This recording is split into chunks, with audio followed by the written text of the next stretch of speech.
So ayan mga idol, dyan naghihintay lang muna kami mga idol na magano kami kasi naiihi na ako niyan masyado mga idol. So napakaganda ng view mga idol. Ayan papunta kami ng Tibulo niyan, Santa Cruz, Davao del Sur mga idol. Kailangan kong ihatid yung tatlo para doon sila mag New Year sa kanilang bahay mga idol. So panoorin nyo lang kami mga idol hanggang sa matapos itong video mga idol. Huwag kayong aalis dyan at mag subscribe kayo mga idol sa aming YouTube channel, mag like at i-share mga idol. Huwag kalimutan pindutin yung notification bell natin mga idol para lagi kayong update sa ating mga bagong video. So ayan mga idol, ang ganda-ganda ng view ng Tibulo mga idol. Ayan, ang daming saging dyan mga idol. Tingnan nyo mga idol, nakikita yung Mount Apo dyan. Ayan diba? Ang ganda-ganda ng lugar mga idol. Ayan, so sobrang ganda talaga dyan mga idol. Minsan nga nagpapagas dyan mga idol.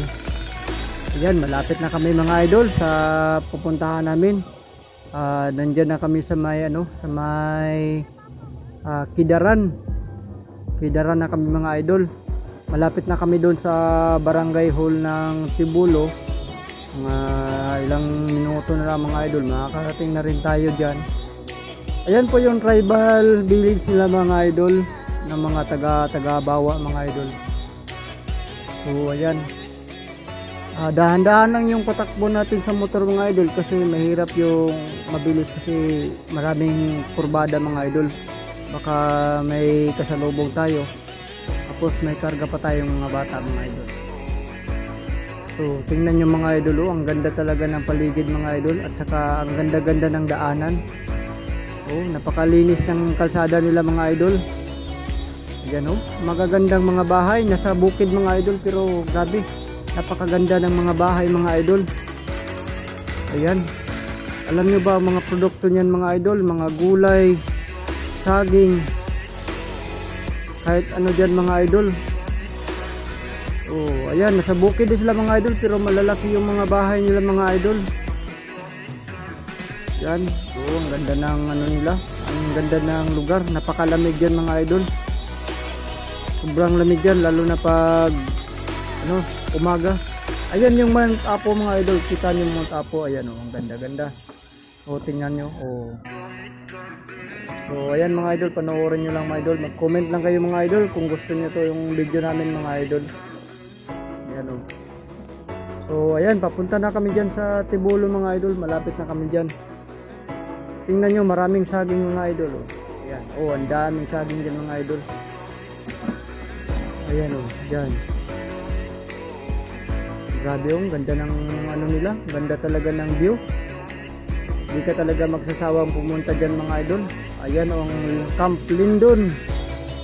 Yan ang laging pinapasyalan nila mga idol, maganda daw dun.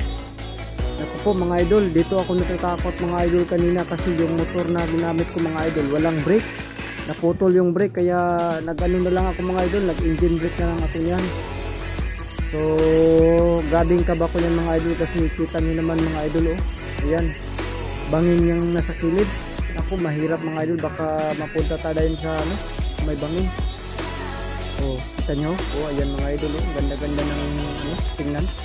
Sobrang talaga, napakaganda talaga ng bukid nila doon sa Tibulo, Santa Cruz, Davao del Sur. Makikita mo yung bukid sa Mount Apo, Tudaya Falls, makikita dyan mga idol, kaso hindi namin nakuhaan ng video. Tuloy-tuloy yung takbo namin mga idol. Saka yung mga oras na to mga idol, may napansin na talaga ako sa motor mga idol na parang hindi na kumakagat yung brake niya sa atras mga idol. Ayan, kaya dahan-dahan na lang akong nag-ano ng preno ko mga idol. Ayan. So kahit ganun mga idol, di pa rin ako nataranta mga idol kasi may pasahero ako na mga bata mga idol. So ayan, dahan-dahan ko lang pinipreno yung motor mga idol hanggang sa napunta kami dun sa may sa may patag na mga idol. At doon ko tiningnan mga idol na wala na pala kaming brake mga idol. So ayan ayan mga idol. So yan, dyan na kami naghinto mga idol kasi wala na talagang brake. Mahirap na mga idol pag dumiretso pa, baka mahulog pa kami doon sa unahan na may bangin doon. So maraming salamat mga idol sa inyong panonood ng aming video. Ulitin ko, please subscribe na YouTube channel Net Vlog TV at paki-like at share mga idol. So Happy New Year sa inyong lahat mga idol. At sana po ay support niyo po ang aming YouTube channel. At maraming salamat po sa inyong lahat.